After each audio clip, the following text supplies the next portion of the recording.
En Venezuela existe una frase que dice: el sol de Venezuela nace en el Esequibo, una expresión con un profundo significado, no solo lírico, sino también geopolítico. Para entenderlo tenemos que revisar la historia. Hace justo 2 siglos, en 1821, se constituía la República de la Gran Colombia, de la que Venezuela formaba parte entonces junto con Colombia, Ecuador y Panamá.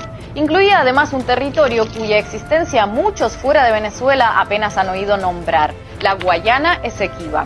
La Gran Colombia, una nueva y gigantesca república surgida tras sucesivas y cruentas guerras por la independencia, limitaba al este con las Guayanas, territorios que por entonces se disputaban potencias europeas coloniales como Reino Unido y Holanda. Nada más constituirse la nueva república, la diplomacia venezolana informó a los británicos que la línea divisoria entre la Gran Colombia y la colonia británica vecina estaba demarcada por el río Esequibo, una delimitación nada gratuita porque se correspondía con los territorios españoles de lo que fuera la Capitanía General de Venezuela antes de la independencia venezolana.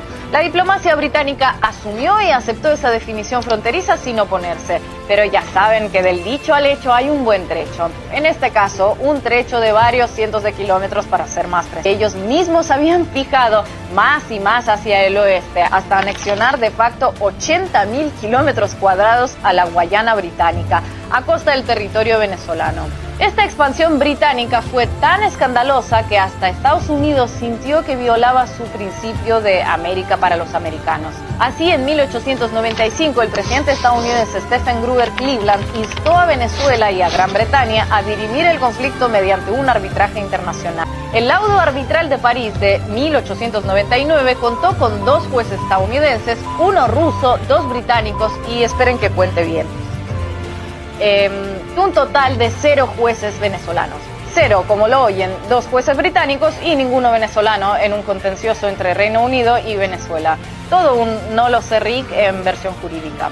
Venezuela basó su caso en la titularidad heredada de su independencia de España, demostrada con abundantes documentos históricos, y Reino Unido básicamente presentó mapas con sus exigencias basadas en la letra del God Save the King será. Los jueces británicos favorecieron la postura del Reino Unido. Increíble, ¿quién lo hubiera imaginado? Hicieron lobby para lograr un veredicto unánime, amenazando con que, de lo contrario, su país ignoraría tranquilamente el veredicto y no le pasaría nada, cosa totalmente cierta ayer y hoy. El magistrado ruso que presidía el tribunal, Fyodor Martens, recibió una lluvia de títulos honoríficos por parte de prestigiosas universidades británicas en los años siguientes al laudo. Todo muy disimulado, ya ven. Así, Reino Unido arrebató de facto a Venezuela unos 160.000 kilómetros cuadrados, una extensión casi tan grande como Uruguay. Un territorio que constituye hoy día el territorio en reclamación que aparece rayado en diagonal en los mapas oficiales de Venezuela y que la República Cooperativa de Guyana considera naturalmente suyo. En 1962, tras ese masazo judicial de 1899 y varias décadas de inestabilidad interna, Venezuela elevó sus protestas ante la ONU en lo referente al famoso arbitraje del laudo de París, y 4 años después se llegó al llamado Acuerdo de Ginebra, aún vigente. Este acuerdo mantenía el statu quo y otorgaba la autoridad y los derechos de ocupación al Reino Unido, pero también reconoce los derechos de soberanía venezolanos sobre dicha zona, por lo que exhorta a las partes a encontrar una solución pacífica y concluyente.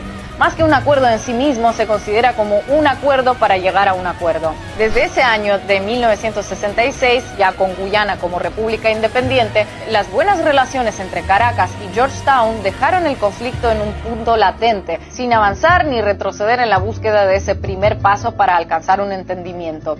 Pero los motivos de ambas partes para considerar ese territorio como propio no solo se explican en términos históricos, porque la Guayana Esequiba, a pesar de su escasa población, es el principal motor económico de la economía guyanesa, ya que es inmensamente rica en recursos naturales, bosques prácticamente vírgenes, oro, bauxita y, frente a sus costas, petróleo en abundancia.